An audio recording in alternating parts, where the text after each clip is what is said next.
So good morning guys. तो चलिए start करते हैं आज के यानी कि 13 अप्रैल के इंपॉर्टेंट करंट अफेयर्स को। तो इस प्रश्न में आपसे पूछ रहे हैं अभी हाल ही में गठित भारत की पहली नेत्रहीन महिला क्रिकेट टीम की कप्तान कौन बनी है? तो आंसर होगा सुषमा पटेल। तो याद रखना अभी भारत की पहली महिला नेत्रहीन क्रिकेट टीम की घोषणा की गई है और इसकी कप्तान बन गई है सुषमा पटेल। ये मध्य प्रदेश की है। तो पहली बार ऐसा हुआ तो नाम इंपॉर्टेंट है। इनका जो पहला मैच है ये किस देश के साथ होगा ये भी पूछा जा सकता है, तो आंसर होगा नेपाल के साथ। अच्छा, इसी तरह से अभी आपको याद आएगा अभी दिसंबर 2022 में पुरुषों का ब्लाइंड T20 वर्ल्ड कप हुआ था भारत में। उसको भारत ने जीता बांग्लादेश को हरा करके। और अभी इसी का ब्रांड एम्बेसडर बनाया गया था युवराज सिंह को, याद है आपको? अभी हमने पढ़ा था वुमेन्स प्रीमियर लीग 2023 जिसको मुंबई ने जीता है, जिसकी कप्तान कौन है? हरमनप्रीत कौर है। और मुंबई इंडियंस ने किसको हराया? दिल्ली कैपिटल्स को, जिसकी कप्तान है ऑस्ट्रेलिया की मैग लेनिंग।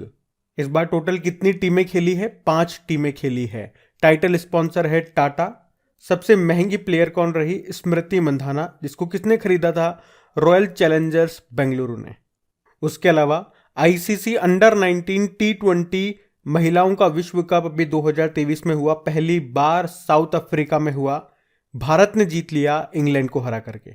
अभी ICC women's cricket world cup 2022 में जो हुआ था न्यूजीलैंड में, उसको ऑस्ट्रेलिया ने जीता था इंग्लैंड को हरा करके।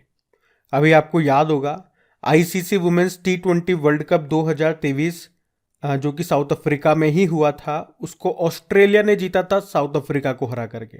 और ये चैंपियनशिप अगले साल 2024 में बांग्लादेश में होगी, ये भी याद रखना। अच्छा, अगर मैं आपसे पूछूं T20 इंटरनेशनल क्रिकेट में 100 विकेट लेने वाली पहली भारतीय कौन बनी, पुरुषों में चाहे महिलाओं में बात करें, तो आंसर होगा दीप्ति शर्मा। और ये वैसे दुनिया में 9वीं है, 9th नंबर की है। और women's cricketer of the year का सम्मान किसे मिला? नेट साइवर को मिला, ये इंग्लैंड की हैं। अभी राचेल है हो फ्लिंट ट्रॉफी, ये भी नेट साइवर को मिली थी। जबकि सर गारफील्ड सोबर्स ट्रॉफी मिली थी बाबर आजम को, जो कि पाकिस्तान के हैं। और men's test cricketer of the year 2022 का अवार्ड मिला था इंग्लैंड के बेन स्टॉक को। तो ये कुछ इंपॉर्टेंट पॉइंट्स हैं। अच्छा, इसके अलावा 1-2 प्रश्न मैं आपसे और पूछता हूं अभी करंट अफेयर्स के। जैसे कि दृष्टिहीनता नियंत्रण नीति को लागू करने वाला पहला राज्य कौन सा बना, यानी कि राइट टू साइट पॉलिसी? तो आंसर होगा Rajasthan. Rajasthan right to health policy को भी लागू करने वाला पहला राज्य बन गया।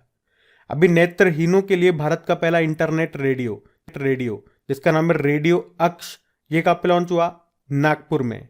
वैसे विश्व दृष्टि दिवस वर्ल्ड साइट डे कब मनाते हैं? अक्टूबर के दूसरे गुरुवार को। लेकिन याद रखना वर्ल्ड ब्रेल डे पूछे तो आंसर होगा 4 जनवरी को। तो उम्मीद करूंगा ये सारे पॉइंट्स जो हमने रिवाइज किए ये आपको याद होंगे। हम बढ़ते हैं आगे। चलिए बताइए, अप्रैल 2023 में झारखंड हाईकोर्ट के नए चीफ जस्टिस कौन बने हैं? तो आंसर होगा जस्टिस AK सिंह। पूरा नाम है अप्रेश कुमार सिंह। ये त्रिपुरा हाईकोर्ट में नए चीफ जस्टिस बन गए हैं। इन्होंने किनका स्थान लिया? अमरनाथ गौड़ का स्थान लिया। आपको याद है अभी फिक्की लेडीज ऑर्गेनाइजेशन की 40वीं अध्यक्ष बनी थी सुधा शिव कुमार। TCS के नए CEO बन गए हैं के कृतिवासन। और न्यूयॉर्क कोर्ट में पहले भारतीय अमेरिकी जज बने थे अभी अरुण सुब्रमण्यन। वैसे त्रिपुरा की कैपिटल अगरतला होती है। और त्रिपुरा के चीफ मिनिस्टर है मणिक शाह, गवर्नर है सत्यदेव नारायण आर्य। अच्छा, मुझे ये बताओ क्षेत्रीय भाषा में निर्णय प्रकाशित करने वाला पहला हाईकोर्ट कौन सा बना? केरल हाईकोर्ट। और कौन सी भाषा में? मलयालम में। याद रखना राजस्थान में भारत की पहली डिजिटल लोक अदालत शुरू हुई थी। और बताओ देश की पहली डिजिटल जस्टिस क्लॉक कहां उद्घाटन हुआ? गुजरात हाईकोर्ट में। अच्छा, अगर मैं आपसे पूछूं कि हाईकोर्ट की पहली महिला जज ये कौन थी? अन्ना चांडी, केरल हाईकोर्ट की। और हाईकोर्ट की पहली महिला चीफ जस्टिस लीला सेठ, हिमाचल प्रदेश हाईकोर्ट की। जबकि सुप्रीम कोर्ट की पहली महिला जज थी फातिमा बीवी। और सुप्रीम कोर्ट की पहली महिला चीफ जस्टिस अभी तक तो कोई नहीं है, भविष्य में बन सकती है BV नागरत्न। वैसे वर्तमान में चीफ जस्टिस ऑफ इंडिया हमारे कौन है? DY चंद्रचूड़ हैं, 50वें नंबर के हैं। तो ध्यान रखना, ये बढ़ते आगे। फिर बताइए, हाल ही में मानव अंतरिक्ष उड़ान का अंतर्राष्ट्रीय दिवस कब मनाया गया? तो आंसर होगा 12 अप्रैल को। तो हर साल 12 अप्रैल को international day of human space flight के रूप में मनाया जाता है। अब 12 अप्रैल को ही क्यों? क्योंकि 12 अप्रैल 1961 को 1961 को यूरी गागरिन पृथ्वी की सफलतापूर्वक परिक्रमा करने वाले पहले व्यक्ति बने थे। मतलब पृथ्वी का चक्कर लगाने वाले पहले व्यक्ति बने थे ये, या यूं कहूं कि आउटर स्पेस में पहुंचने वाले ये पहले व्यक्ति थे। और जिस अंतरिक्ष यान में ये गए थे उसका नाम था वोस्टोक 1।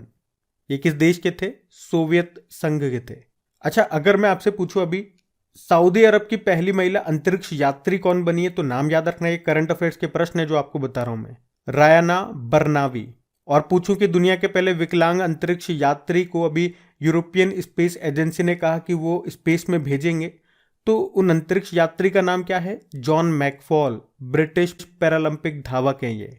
अभी आप जानते हो 1 अप्रैल को उत्कल दिवस मनाया, 2 अप्रैल को विश्व ऑटिज्म जागरूकता दिवस था, 4 अप्रैल को अंतर्राष्ट्रीय खदान जागरूकता दिवस है, 5 अप्रैल को राष्ट्रीय समुद्र दिवस हो गया, 5 अप्रैल को अंतर्राष्ट्रीय अंतरात्मा दिवस है, 6 अप्रैल को अंतर्राष्ट्रीय खेल दिवस मनाया, 7 अप्रैल को अभी वर्ल्ड हेल्थ डे मनाया था, और फिर 10 अप्रैल को वर्ल्ड होम्योपैथी डे मनाया, और अभी 11 अप्रैल को राष्ट्रीय सुरक्षित मातृत्व दिवस मनाया था। तो अप्रैल के ये इंपॉर्टेंट डेज है, आप ध्यान रखना। पढ़ते हैं आगे। चलिए फिर बताइए, अभी भारत के सबसे उम्रदराज अरबपति का निधन हो गया, नाम बताइए। तो आंसर होगा केशव महिंद्रा। तो महिंद्रा एंड महिंद्रा के मानद चेयरमैन और फोर्ब्स की अरबपतियों की सूची में शामिल सबसे उम्रदराज भारतीय अरबपति केशव महिंद्रा का भी 12 अप्रैल 2023 को निधन हो गया। वे 99 साल के थे। अच्छा, वैसे अभी महिंद्रा एंड महिंद्रा ग्रुप के चेयरमैन कौन है? तो उनके भतीजे आनंद महिंद्रा हैं। आपको बता दूं, केशव महिंद्रा, इन्हें 1987 में फ्रांस का सर्वोच्च नागरिक सम्मान मिला था, और 2007 में अर्नेस्ट एंड यंग की ओर से लाइफ टाइम अचीवमेंट अवार्ड मिला था। और निधन की बात है तो आपको याद आएगा भी इंटेल के सह संस्थापक का निधन हो गया, नाम था गॉर्डन मूर। अभी एक प्रसिद्ध मलयालम लघु कथाकार और उपन्यासकार का निधन हो गया, नाम था सारा थॉमस। अभी अर्जुन पुरस्कार जीतने वाले पहले क्रिकेटर का निधन हो गया, उनका नाम था सलीम दुर्रानी। अभी पाकिस्तान के पूर्व प्रेसिडेंट का निधन हो गया, नाम था परवेज मुशर्रफ। अभी प्रसिद्ध पार्श्व गायिका वाणी जयराम का निधन हो गया, तमिलनाडु से थी ये, आपको याद है 2023 में पद्म भूषण से इनको सम्मानित किया गया। और इसी तरह से दिलीप महालनोबिस का नाम याद रखना, ORS के जनक थे ये, अभी 2023 में पद्म विभूषण मिला इनको। और इसी तरह से डॉक्टर BV दोषी को भी 2023 में पद्म विभूषण मिला, इनका भी निधन हो गया। ये एक आर्किटेक्ट थे और 2018 में प्रिट्जकर पुरस्कार पाने वाले पहले भारतीय थे, और 2022 में रॉयल गोल्ड मेडल इनको मिला था। बाकी नीलमणि फूकन का नाम याद रखना, असमिया कवि थे, 56वां ज्ञानपीठ पुरस्कार इनको मिला था। और मैं अगर आपसे पूछूं कि दुनिया की सबसे उम्रदराज व्यक्ति का निधन हो गया, अभी उनका नाम क्या था? तो आंसर होगा ल्यूसिल रेंडन। इन्हें सिस्टर एंड्रे के नाम से भी जाना जाता है। ये फ्रांस के थे, 118 वर्ष की उम्र में निधन हो गया। इसी तरह से दुनिया की सबसे उम्रदराज क्रिकेटर का निधन हो गया 110 वर्ष की उम्र में, उनका नाम था इलीन एश, वो इंग्लैंड से थी। और अभी दुनिया के सबसे उम्रदराज शतरंज ग्रैंड मास्टर का भी निधन हो गया, वो रशिया से थे, उनका नाम था यूरी एवरबक। तो ये नाम भी न्यूज में थे, इनको ध्यान रखना। बढ़ते हैं आगे। फिर बताइए, अभी हाल ही में किस राज्य सरकार ने संजीवनी परियोजना को शुरू किया? तो आंसर होगा हिमाचल प्रदेश। एक्चुअली में हिमाचल प्रदेश की जो अर्थव्यवस्था है, जो इकोनॉमी है, वो मुख्य रूप से कृषि और पशुपालन पर निर्भर करती है। तो इसी कारण छोटे डेयरी किसानों और पशुपालकों की आजीविका को बढ़ाने के लिए अभी राज्य सरकार ने ये संजीवनी परियोजना को शुरू किया है। तो क्या है इस परियोजना का मुख्य उद्देश्य? टेलीमेडिसिन और टेक्नोलॉजी का उपयोग करते हुए किसानों को उनके घर पर सुविधाजनक और उच्च गुणवत्ता हाई क्वालिटी वाली पशुधन देखभाल सेवाएं प्रदान करके उनका जीवन बेहतर करना, यही इस परियोजना का मुख्य उद्देश्य है। तो याद रखना, अभी संजीवनी परियोजना को शुरू किया है हिमाचल प्रदेश ने। और संजीवनी से आपको याद दिला दूं, वैसे तो ये पुरानी बात है, लगभग 1-1.5 साल पुरानी, करंट अफेयर्स में ही हमने पढ़ा था जब कोविड का सीजन चल रहा था, यानी कि 2021 की ये बात है। हरियाणा सरकार ने भी एक संजीवनी परियोजना को शुरू किया था, जिसका उद्देश्य था ग्रामीण क्षेत्रों में चिकित्सा देखभाल का विस्तार करना। अब वैसे बात यहाँ पे हिमाचल प्रदेश की है, तो ये रहा मैप में हिमाचल प्रदेश। देखो, हिमाचल प्रदेश की दो कैपिटल है। समर कैपिटल शिमला है, विंटर कैपिटल धर्मशाला हो गई। मुख्यमंत्री कौन है? सुखविंदर सिंह सुक्खू हैं और गवर्नर शिव प्रताप शुक्ल हैं। यहाँ पे लोकसभा सीटें 4 हैं, राज्यसभा 3 है, विधानसभा है 68। यहाँ पे 3 दर्रे आपको यानी कि माउंटेन पास आपको मिलेंगे। शिवकिला दर्रा, और इस दर्रे से हिमाचल प्रदेश में कौन सी नदी प्रवेश करती है? सतलुज नदी। एक रोहतांग दर्रा मिलेगा, और यहाँ पर एक सुरंग भी है, रोहतांग सुरंग। वैसे तो अभी इसे अटल सुरंग कहा जाता है, जिसकी लंबाई है 9.02 किलोमीटर, और यहीं से व्यास और रावी नदी यहीं से निकलती है। और एक बाडला चला दर्रा भी है, यहाँ से चंद्र और भागा नदी निकलती है, जो आगे मिल जाती है, और जम्मू कश्मीर में इसी को चेनाब नदी कहते हैं। यहाँ पे व्यास नदी पे आपको पोंग बांध मिलेगा, और इसे महाराणा प्रताप सागर बांध भी कहते हैं। और इसी व्यास नदी पे पंडोह बांध भी मिलेगा। सतलुज नदी पे भागड़ा नांगल बांध मिलेगा, और रावी नदी पे चमेरा बांध आपको मिलेगा। एक नाथपा झाकरी परियोजना भी हिमाचल प्रदेश में है सतलुज नदी पर। अभी हिमाचल प्रदेश से चंबा रुमाल हो गया, कांगड़ा पेंटिंग हो गया, कुल्लू शॉल हो गया, चंबा चप्पल हो गया, और अभी लाहौली के बुने हुए मोजे और दस्तानों को जीआई टैग मिला था। मिनी स्विट्जरलैंड ऑफ इंडिया, ये हिमाचल प्रदेश में एक स्थान है, डलहौजी उसी को कहते हैं। यहाँ पे आपको great Himalayan national park, Pin valley national park, Inder Kila national park, Khirganga national park, Simbalbara national park आपको यहाँ मिल जाएगा। यहाँ का राजकीय पशु है हिम तेंदुआ, स्नो लेपर्ड, जो कि लद्दाख का भी है, याद रखना। पक्षी है जुजराना, यानी कि इंग्लिश में बोलोगे तो ट्रेगोपैन। वृक्ष है देवदार का, और फूल है पिंक रोडोडेंड्रॉन, यानी कि गुलाबी बुरांश। चामुंडा देवी मंदिर आपको हिमाचल प्रदेश में मिलेगा। यहाँ का लोक नृत्य जो काफ़ी फेमस है, एक तो नाट्य याद रख लो, एक छपेली याद रख लो, और एक डांगी याद रखो कि लुआंचरी पहनकर, लुआंचरी हिमाचल प्रदेश की पारंपरिक पोशाक है, तो लुआंचरी पहनकर माउंट किलीमंजारो, जो कि अफ्रीका की सबसे ऊंची पर्वत चोटी है, तो माउंट किलीमंजारो को फतह किया था अंजलि शर्मा ने। और मुलेठी की खेती का आयोजन करने वाला पहला राज्य आपका हिमाचल प्रदेश ही है। अच्छा, हिमाचल प्रदेश ने किस वर्ष तक पहला ग्रीन प्रदेश बनने का लक्ष्य रखा? 2025। Single use plastic by bag योजना को हिमाचल प्रदेश ने शुरू किया। दुनिया का सबसे ऊंचा मतदान केंद्र आपको यहीं मिलेगा, तशीगंग में। अभी नारी को नमन योजना भी यहीं पे शुरू हुई थी। और हिमाचल प्रदेश का चंबा जिला बना 100वां हर घर जल वाला जिला। तो याद रखना, ये सारे इंपॉर्टेंट पॉइंट्स हैं। बढ़ते हैं आगे।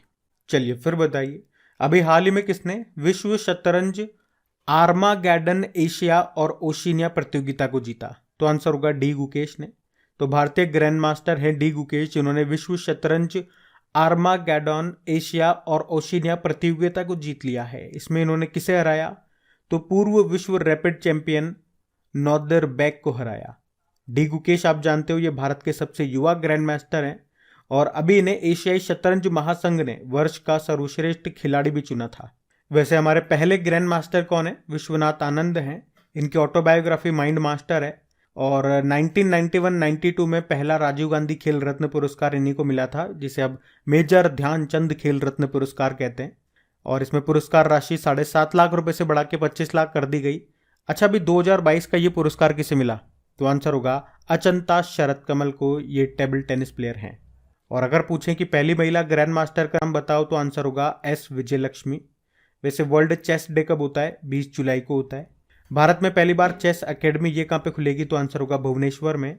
अभी आपको याद भी होगा 2022 में 44वां फिडे चेस ओलंपियाड ये पहली बार भारत में हुआ था, चेन्नई में, जिसका शुभंकर मैस्कोट था थम्बी, जिसको जीता था उज्बेकिस्तान ने। और 2026 में ये ओलंपियाड होगा उज्बेकिस्तान में ही, जबकि 2024 में होगा हंगरी के बुडापेस्ट में। आपसे ये भी पूछा जा सकता है स्टैटिक प्रश्न में कि total number of square in a chess board में कितने होते हैं? तो आंसर होगा 204 होते हैं। चेस को रेगुलेट करने वाली बॉडी होती है फिडे, जिसका हेडक्वार्टर है लुजेन स्विट्जरलैंड में। अब इसके वाइस प्रेसिडेंट कौन बने थे? यही विश्वनाथ आनंद बने थे। तो ये ध्यान रखेंगे आप। बढ़ते आगे। चलिए फिर बताइए, महाराष्ट्र सरकार ये किस दिन को स्वतंत्रता वीर गौरव दिवस के रूप में मनाएगी? तो आंसर होगा 28 मई को। तो अभी महाराष्ट्र सरकार ने घोषणा की है कि 28 मई को विनायक दामोदर सावरकर की जयंती को स्वतंत्रता वीर गौरव दिवस के रूप में मनाया जाएगा। वीर सावरकर ये एक भारतीय राजनेता, कार्यकर्ता और लेखक थे। उनका जन्म महाराष्ट्र के नासिक में ही हुआ था 28 मई 1883 यानी कि 1883 में।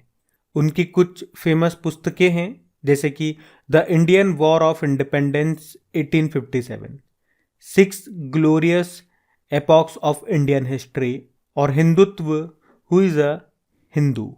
तो ये ध्यान रखना। बढ़ते आगे। चलिए फिर बताइए, हाल ही में फ्रीडम हाउस इंडेक्स 2023 में किस देश को दुनिया के सबसे कम आज़ाद देश का दर्जा मिला? तो आंसर होगा तिब्बत। तो अमेरिकी संस्था है फ्रीडम हाउस, इसकी फ्रीडम हाउस इंडेक्स रिपोर्ट आई है। इसमें दुनिया के सबसे कम आज़ाद देशों के बारे में बताया गया है और इसमें टॉप पर है तिब्बत, यानी कि तिब्बत को दुनिया का सबसे कम आज़ाद देश बताया गया। तो याद रखना, रिपोर्ट जारी की है फ्रीडम हाउस ने। इस रिपोर्ट का नाम है freedom in the world index 2023 और इस रिपोर्ट में साउथ सुडान और सीरिया के साथ तिब्बत को दुनिया का सबसे कम मुक्त देश के रूप में स्थान दिया गया। तिब्बत के नागरिकों पर चीनी सुरक्षा बलों का सख्त पहरा है। इस रिपोर्ट में बताया गया कि तिब्बत में रहने वाले लोगों को बुनियादी मानवाधिकार भी नहीं मिल रहा है। अच्छा, मुझे आप बताओ, अभी वर्ल्ड हैप्पीनेस रिपोर्ट आई थी, उसमें भारत 126 नंबर पे है तो टॉप पे फिनलैंड है। अभी वैश्विक आतंकवाद सूचकांक आया, उसमें टॉप पर अफगानिस्तान है और भारत 13वां सबसे प्रभावित देश है। अभी लगातार दूसरे साल 2022 tree cities of the world किसे चुना गया? मुंबई को। अभी मूल पशुपालन सांख्यिकी 2022 रिपोर्ट आई, उसमें दूध उत्पादन में और ऊन के उत्पादन में टॉप पर राजस्थान है, अंडे उत्पादन में आंध्र प्रदेश और मांस उत्पादन में महाराष्ट्र टॉप पर है। अभी सिप्री की रिपोर्ट आई, उसके अनुसार 2018 से 2022 के अवधि में हथियारों के आयात यानी कि इंपोर्ट के मामले में टॉप पर भारत है। और IQ एयर रिपोर्ट आई, उसमें दुनिया के सबसे प्रदूषित देशों की सूची में भारत 8वें स्थान पर है, टॉप पर चाड है। और अभी टाइम्स की 2023 की दुनिया के महानतम स्थानों की सूची आई, जिसमें 2 भारतीय स्थलों को शामिल किया गया। एक उड़ीसा का मयूरभंज है तो दूसरा लद्दाख है, यानी कि वर्ल्ड्स ग्रेटेस्ट प्लेसेस ऑफ 2023। अभी अंतर्राष्ट्रीय IP सूचकांक आया था, जिसमें भारत 42 पे है तो अमेरिका टॉप पर है। तो ये कुछ इंपॉर्टेंट इंडेक्सेस हैं, इनको ध्यान रखना। बढ़ते हैं आगे। चलो बताओ, अभी हाल ही में IPL में सबसे तेज 6000 रन बनाने वाले बल्लेबाज कौन बने? तो आंसर होगा डेविड वार्नर। तो दिल्ली कैपिटल्स के कप्तान है डेविड वार्नर, जो IPL में 6000 रन बनाने वाले सबसे तेज बल्लेबाज बन गए हैं। वार्नर ने ये उपलब्धि 165 पारियों में पूरी की है, जबकि विराट कोहली को 6000 रन पूरा करने में 188 पारी और शिखर धवन को 199 पारियों का सामना करना पड़ा था। और बता दूं, डेविड वार्नर ये 3 IPL में ऑरेंज कैप भी प्राप्त कर चुके हैं। ऑरेंज कैप कब मिलती है? जो सबसे ज्यादा रन बनाते हैं। पर्पल कैप जो सबसे ज्यादा विकेट लेते हैं। तो डेविड वार्नर को 2015, 2017 और 2019 में ऑरेंज कैप मिली थी, ध्यान रखना ये। बढ़ते आगे। फिर बताइए, अप्रैल 2023 में भारत, बांग्लादेश और जापान के बीच कहां पर कनेक्टिविटी बैठक का आयोजन हुआ? तो आंसर होगा त्रिपुरा। तो अभी भारत, बांग्लादेश और जापान ने त्रिपुरा में कनेक्टिविटी बैठक का अभी आयोजन किया, जिसका उद्देश्य क्या है? कनेक्टिविटी पहलुओं की खोज करना और क्षेत्र की वाणिज्यिक क्षमता का उपयोग करना। और इसी तरह से अगर मैं आपको याद दिलाऊं तो अभी 8वां इंडियन इंटरनेशनल साइंस फेस्टिवल का आयोजन हुआ था अभी जनवरी में भोपाल में भी राष्ट्रपति द्रौपदी मुर्मू जी ने 7वें अंतर्राष्ट्रीय धम्म सम्मेलन का आयोजन भी किया। अभी अंतर्राष्ट्रीय पर्यटन व्यापार मेले, जिसका नाम है फितूर 2023, इसका आयोजन हुआ मैड्रिड, स्पेन में। अभी पहला भारत स्टेक डेवलपर सम्मेलन का आयोजन हुआ नई दिल्ली में। अभी जनवरी में 108वीं भारतीय विज्ञान कांग्रेस का आयोजन हुआ था नागपुर में।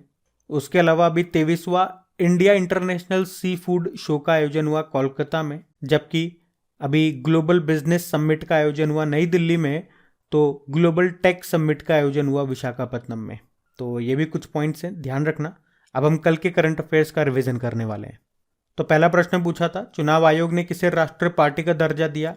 आम आदमी पार्टी। और साथ में याद रखना किस किस से दर्जा वापस ले लिया।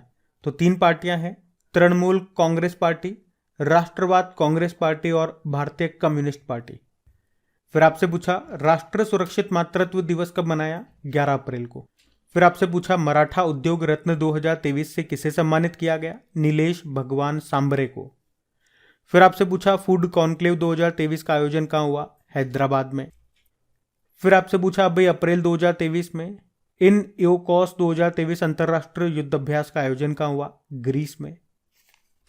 फिर आपसे पूछा अभी हाल ही में जारी दुनिया के सबसे स्वच्छ सार्वजनिक परिवहन वाले शहरों की सूची में किस भारतीय शहर को शामिल किया गया? तो आंसर होगा मुंबई। फिर अगला प्रश्न था किस राज्य में लीगो वेधशाला स्थापित की जाएगी? तो आंसर होगा महाराष्ट्र में। अगला प्रश्न था कि अभी किसने टेम्पो उपकरण को लॉन्च किया? तो आंसर होगा नासा ने। अगला प्रश्न है प्रधानमंत्री जी ने राजस्थान की पहली वंदे भारत ट्रेन को हरी झंडी दिखाई, ये किस रूट पर चलेगी? अजमेर दिल्ली कैंट मार्ग पर। और अगला प्रश्न था राष्ट्रीय जलवायु सम्मेलन 2023 में किस शहर में आयोजित हुआ? ये तो आंसर होगा लखनऊ में। और आज तो मैंने आपको याद नहीं दिलाया, तो अभी याद दिला रहा हूं। अगर सेशन अच्छा लगा तो प्लीज वीडियो को लाइक जरूर कर देना, नहीं किया तो, और अपने दोस्तों के साथ में इसको शेयर जरूर करना है। वीडियो पे फर्स्ट टाइम है तो क्रिक एग्जाम चैनल को सब्सक्राइब कर लीजिए, पास में बेल आइकन आएगा उसे प्रेस जरूर कर लेना और ऑल नोटिफिकेशन को सेट कर लेना, ताकि जब भी वीडियो अपलोड हो उसका नोटिफिकेशन आपको मिल सके। जैसे अभी डेली आप देखोगे शाम को टॉपिक वाइज करंट अफेयर्स पे आपको वीडियोस अपलोड हो रहे हैं। और कौन से महीने के टॉपिक वाइज करंट अफेयर्स? मार्च महीने के। अभी 8 टॉपिक वाइज वीडियोस अपलोड हो चुके हैं। सबमिट हो गया, अवार्ड्स, अपॉइंटमेंट्स, रैंकिंग, योजनाएं, डेज, या प्लेलिस्ट में जाकर के देखोगे आपको सारे मिल जाएंगे। और वीडियोस अच्छे लगते हैं तो प्लीज उन्हें सपोर्ट जरूर करें, ताकि आगे के महीने के भी मैं इसी तरह से इसी उत्साह के साथ आपको चीजें प्रोवाइड कराता रहूं। बाकी आपकी प्रैक्टिस के लिए क्विज बना करके अपलोड की जाती है आपकी क्रिक एग्जाम एप्लीकेशन पे, वहीं पे इनकी पीडीएफ भी आपको मिल जाएगी। क्रिक एग्जाम एप्लीकेशन का लिंक नीचे डिस्क्रिप्शन बॉक्स में है, टेलीग्राम का लिंक भी नीचे मिल जाएगा आपको। अब होमवर्क प्रश्न देखते हैं और सेशन एंड करते हैं। तो कल के वीडियो में आपसे पूछा था खेलो इंडिया विंटर गेम्स के तीसरे संस्करण का आयोजन कहाँ हुआ? तो आंसर होगा गुलमर्ग, जम्मू कश्मीर में। आप सभी ने प्रश्न का बिल्कुल सही उत्तर दिया है। अब यह रहा आज का आपका होमवर्क प्रश्न।